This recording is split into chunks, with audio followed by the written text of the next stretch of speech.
In 2013, I was in Rio de Janeiro preparing for the Brazilian Jiu-Jitsu World Championships.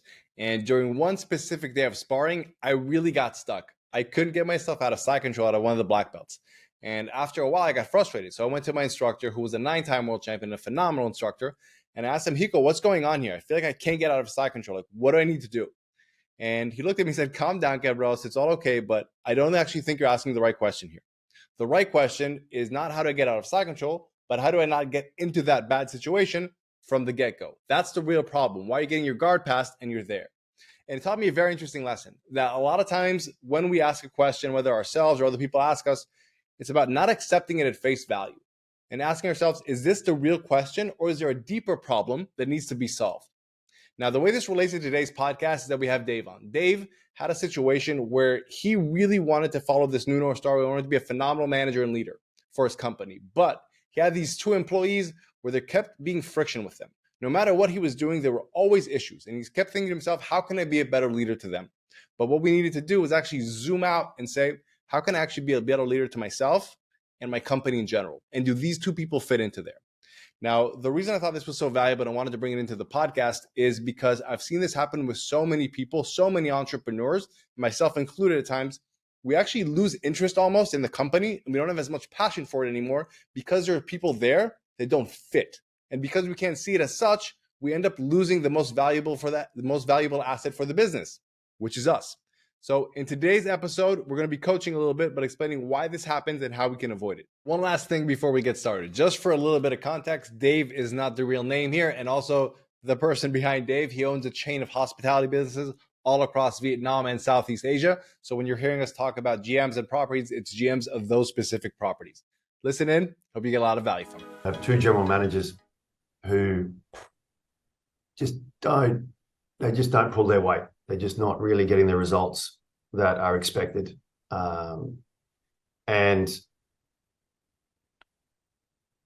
of the time when I bring up these issues about, walking through the processes and et cetera, their daily tasks, and like, oh, we're doing it. And the results just aren't there if they are doing it. And I've known for some time that I'm going to actually have to eventually probably move these guys on and not even sideways. But one I've known for a very long time. He's worked on and off for me for about 10 years in different roles, not in this particular role. And the other one is a young guy who works for me who he and his wife have got a 4 or 5 month old baby. He's living out here from England. And so I want to try and give this guy every opportunity to succeed. And, talking about the leadership thing that Idema, you reframed that mission statement of mine, trying to live with that and not bulldoze what I want to do in the business over these guys, not just say, this is what you're doing, this is how you're going to do it. Trying to get these guys to accept and sort of do the work and also focus on it. But I don't seem to be having any luck getting through. Pardon me, getting through to them. My junior business partner doesn't seem to have any luck getting through to them. But if I try to have a tough conversation with these guys, I'm always worried that I'm going to lose my shit because they'll push back or they've got excuses and this sort of thing. And so I'm just wondering, how do I control myself that I don't blow up the situation? Yeah. And if I do feel that coming on, how do I react quick enough to stop it? Yeah. Like stop getting angry or stop saying something that may hurt their feelings or whatnot, whether it's true or not. Yeah. So let's recap. Dave's perceived problem, what he sees is that he wants to be a really good leader, but he has these two GMs that are underperforming and he doesn't know how to approach them and have a good and productive, tough conversation without him losing his shit and just getting really annoyed at them. And that's what he's trying to figure out.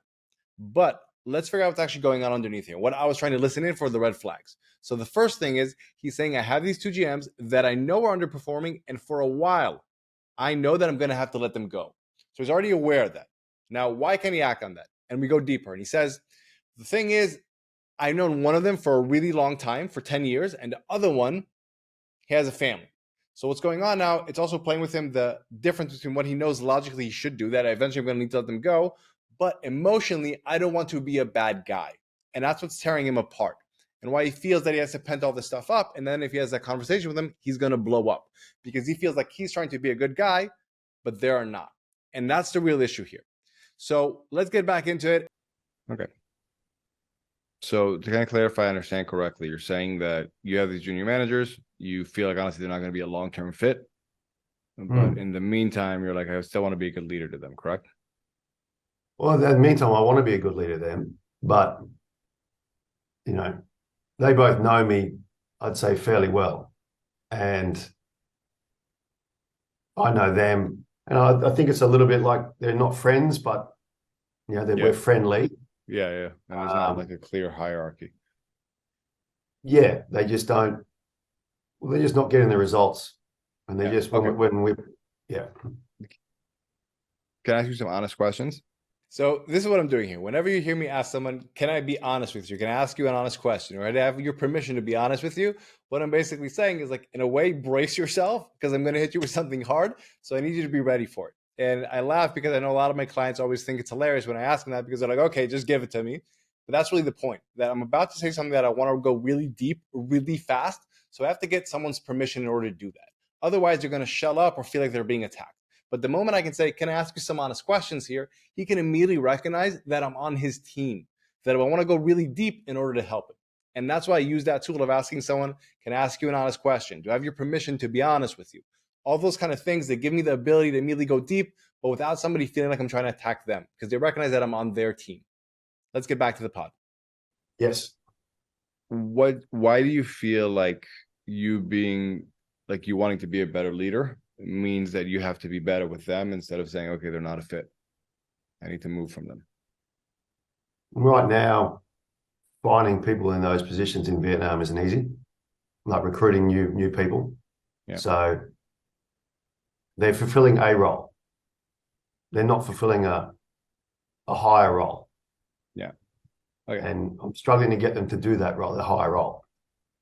Let me ask you a question here. Do you feel in some way entrapped by them because you're kind of stuck because you don't have somebody else to fulfill their role? So you feel like you're almost kind of like held hostage by their annoyance? Absolutely. Okay. So this is the big thing. That's probably why you have such a hard time having conversation with them, because there's a lot of resentment towards them because you feel entrapped. Yes. Now, I want to stop here because either if you're listening in or if you're watching this on YouTube, you can't see everybody else on the call because we removed them. But everybody was shaking their head and it's like, wow, that hits home. Now, here's the reality. A lot of times we're not actually angry at a specific person, but we're frustrated at the situation that we feel stuck in because what we feel this person is causing. And it's a very subtle but very important nuance, because the moment we just feel we're frustrated at this person and this is what it is, we don't have any power. The moment we recognize we're frustrated at this situation that we think this person is creating, that's when we can actually influence that situation. We give the power back to ourselves. And it's a really powerful and very subtle distinction that we have to make in order to move forward with things. Let's get back to the pod. Yeah. So, like, truthfully, from what it sounds like, these people are bad culture fits. Like, they're not taking accountability, they're not taking ownership. It's not just a technical fit. That's why you say you can't move them sideways, because you're not saying, okay, they just have a skill set deficiency, I just move them to a different place. Yeah. I really think this is less so an issue about, like, because the tough conversation framework is when you have two people who actually have good intentions. You know what I mean? They might have their own personal deficiency, but they have good intention. These sound like people that want to take ownership. It's like that whole saying, like, that I like to say, like, one of the culture things, like in our company values and my company values, is excellence. And what we mean by that is that we don't try to push lazy donkeys. That's a big thing. And it sounds to me, what you're saying is that if I were to have other people that I knew could fill in this position, this would be a non-issue. Yes. So therefore, the issue isn't the conversations with them, it's just not finding people for this role. And I think your energy, honestly, especially because you're saying these are not long-term fits, would be better invested instead of trying to figure out how do I have better conversations with them. They're like, how can I actually find people to fill this role correctly? Yes. Yes. It is. That's the whole issue. This is a very powerful moment for Dave because right now he's recognizing, oh, this is the actual problem. And you can hear it in his voice. He's like, yes. Oh, okay, that makes sense. Now, why were we able to get here? So, a very interesting concept I actually learned from Farnham Street. We talk about 3-week problem, 3 months problem, and 3-year problem. Basically, there are some problems that if you solve them, they'll manifest again in some way 3 weeks from now. Now, if you go a layer deeper, they're going to manifest again in 3 months from now. But if you really get to the root of it, you're probably not going to come up with this kind of problem again for the next 3 years. And that's always the goal with the coaching, to figure out how can we go a bit deeper and figure out what are the long-term problems that we can create long-term solutions for. So once we were able to dig into that, now Dave is empowered to figure out, okay, this is the real problem. Now let me get to solve that. Let's get back to the podcast. And I think like with leadership, what's also being interesting that it's bringing up is that being a great leader, like Dalio said it really well. It's like being a great leader means I prioritize the organization over an individual as well. Mm. Yeah, including myself. Yeah. Like, I don't think you have an issue with having tough conversations. It's just that you feel really frustrated at these people because you're trying to be at your best. You feel like they're not. And on top of that, you feel like stuck because you don't have a replacement for them. Yeah. That's it. And I'll say this, man, like from personal experience myself, because we just gone through something a bit similar like this within my my smaller company. And from working with a lot of guys, whenever there's somebody that's not a culture fit inside the business, the founder or CEO becomes infinitely less effective. Because all of a sudden they don't want to come to work in a little way. Like, there's a part of them that's just so unpleasant. Like, I don't want to fucking deal with this. And all of a sudden their creative juices just plummet. And like I'm seeing from your eyes, you're like, fuck yeah, I don't want to go to work. I don't want to deal with these people. Yeah. That's exactly it. If I go on there, yeah, because if I go visit the properties and see shit that's wrong, it just literally drives me nuts. Yep. Like I have myself, and when I've done this with other people as well, I've not yet experienced somebody letting somebody go, and that was fucking terrifying because like, man, I need this role. Someone's going to fill it, da-da-da. They haven't been super happy that they did it. Yeah. Like what I would also consider is like are they the GMs of those properties basically? Yeah.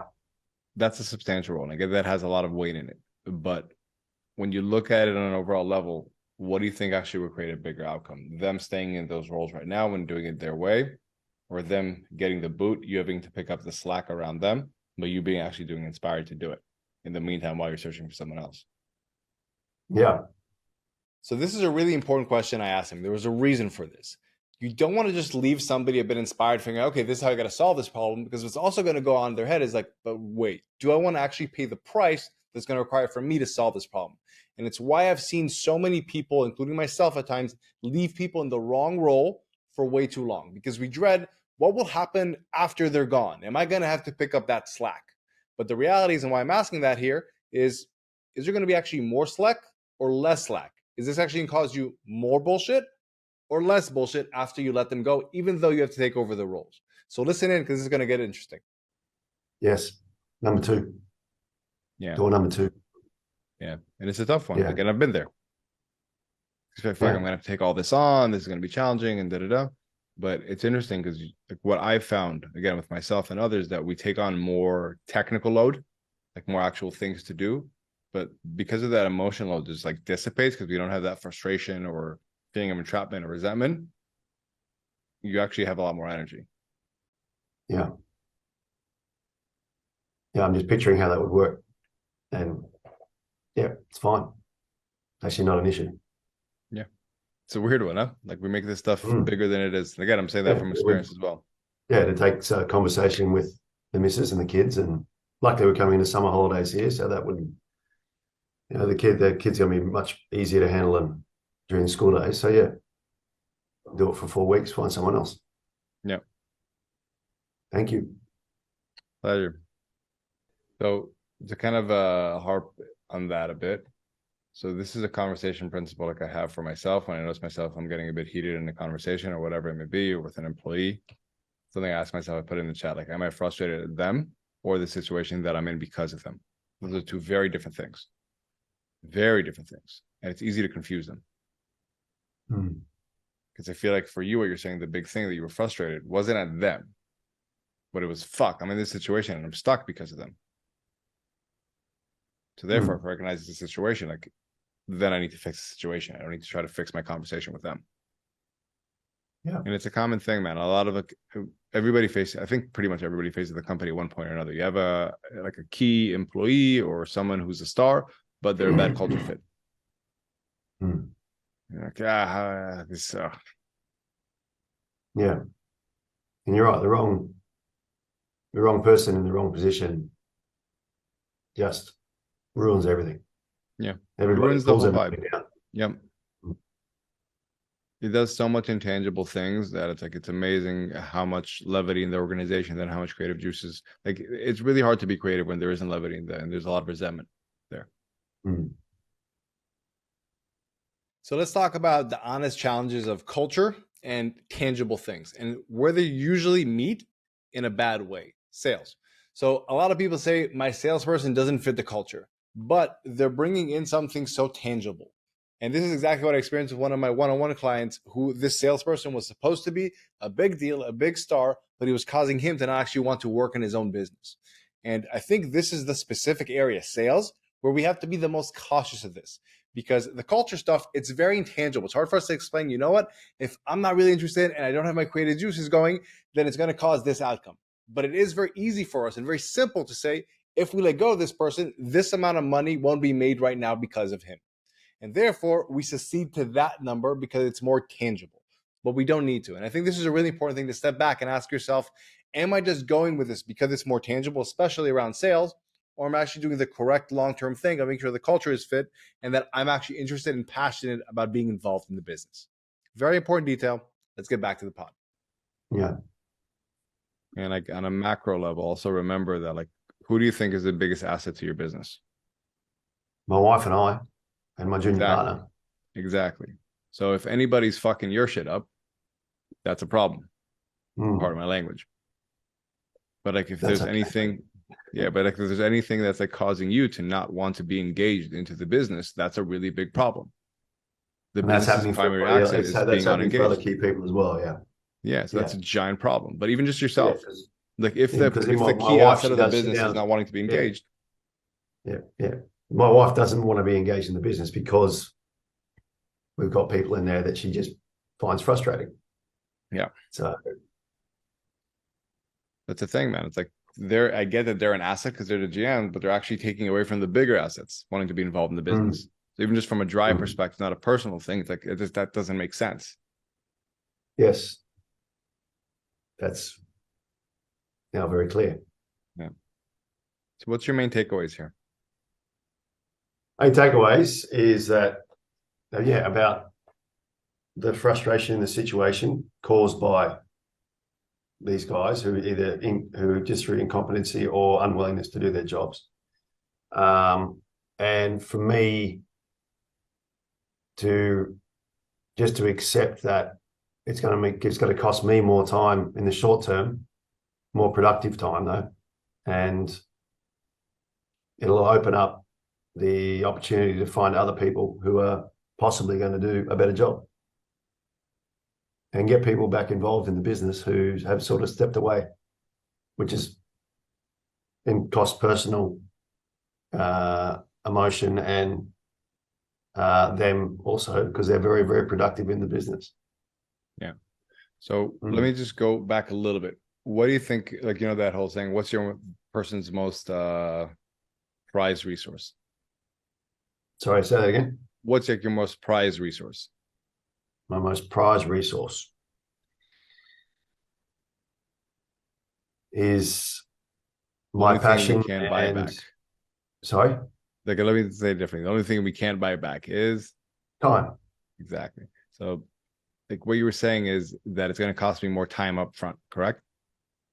Yeah. Do you agree that like time is the most valuable resource? Absolutely. I think that's bullshit. So if this sounds like I'm putting him in a kind of philosophical corner and trying to really edge him there, it's because that's exactly what I'm doing here. Now, the reason I'm doing that is really important to explain. When I asked him, what are your main takeaways? I wasn't just trying to ask, what are the specific tangible things that you need to do? I was trying to ask, what are the base assumptions or beliefs about how you think things should work that have now changed because of the conversation and interaction that we've had? And what I was not hearing from him was that once I let these people go, I'm actually going to have so much more energy and passion to drive the business. And that's the key thing that I need to have in order to drive it forward. Because he kept saying, oh, it's going to take 4 weeks of time to find these people. And he was saying that time issue was the main thing. And that was the assumption I really want to challenge. And again, if it sounded like I was trying to corner him, it's because I was. Because it was really important to get to the root of that. The time is not actually the main issue. What is, I'm going to dive into right now. And Really? here's why. Yeah, this is a big thing. And I think it's a big realization to have. So you can have all the time in the world, but if you're sick in bed, you're not actually going to do anything. You're not going to be productive. Yeah. I think energy is more important. And the thing is, like, this might actually take away some of your time to do their job, find their stuff, whatever it may be.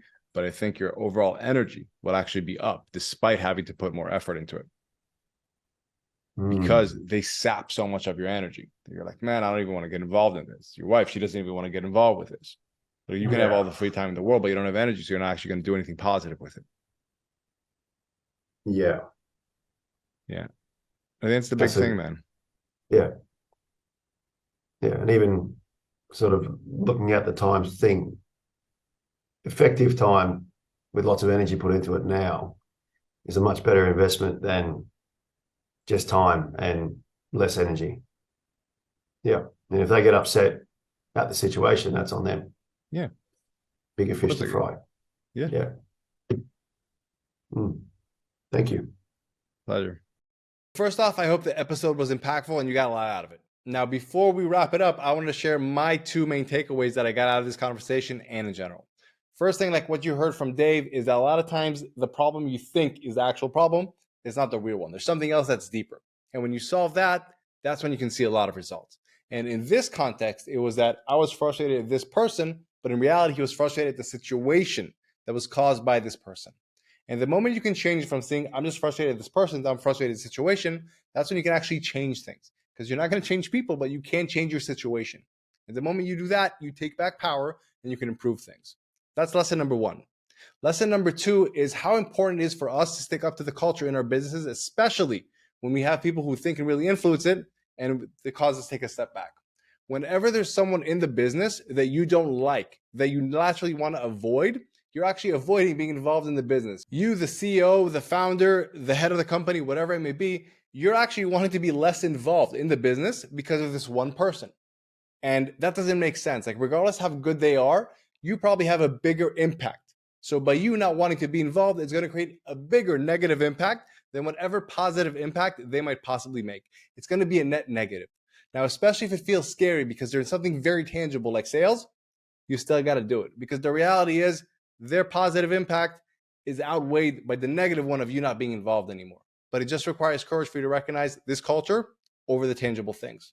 So you might not find yourself in the exact situation that Dave is in, but maybe it's a little bit familiar, that you know there's something that you need to be doing in your business, but you can't quite put your finger on it, and it's frustrating and it's really holding you back. Maybe there's also a little bit of fear there about, I don't want to disrupt some personal connections. I don't want someone to think negatively of me, or I don't want to think negatively of myself because I'm aspiring to be better. But the reality is, a lot of times we can't see what we're actually supposed to do and differentiate that from how we feel. And the reason you saw on this episode that Dave was able to have those epiphanies, those aha moments so quickly, was because he wasn't taking it as personal, because he worked through his own stuff. He was able to differentiate his own stuff from this new logical conversation that we were having together. So if you want to join us for having better conversations and more logical situations, I invite you to check out the arena. Until then, I'll see you guys in the next episode. Thank you for listening to the Emotional Fortitude Podcast. Please tell a friend if you enjoyed it and found value in it. 3 last things before you go, though. If you feel like someone else with your exact skill set and abilities could be accomplishing more than you currently are, that's a mindset and emotional access issue. And here are 3 ways I'd love to help you conquer any internal limitations, go big, and win. 1, 3 Quick Ideas Tuesday newsletter. It's a weekly email with 3 quick ideas around one aspect of elite performance and how to approach it differently to get better and faster results. People say it's the most thought-provoking and impactful 2 minutes they spend in their inbox each week. It's easy to sign up to and easy to cancel, and you can sign up at edomamrani.com/3ideas. 2 is the Emotional Fortitude Micro Course. It will help you build the emotional fortitude and confidently tackle any goal. It's the complete, nothing held back emotional fortitude system in 5 simple parts. It's all under 5 minutes each module. See it, use it, and win. And it's completely free at edomamrani.com/course. And number 3, lastly, if you want to dive in and aggressively level up, the Arena Mindset Accelerator might be for you. It's a 6-week intense sprint for entrepreneurs who are up for a dramatic transformation. It's an interactive live program where you'll be working with me in a very hands-on way to get clarity on what you want, build an effective mindset to optimize for your goals, and establish elite emotional fortitude that would allow you to overcome any fear or doubt that could get in your way. You can learn more at edomamrani.com/accelerator. You can find all of these links in the show notes below, or go to itamarmarani.com and have a look around. Until next time, who dares wins.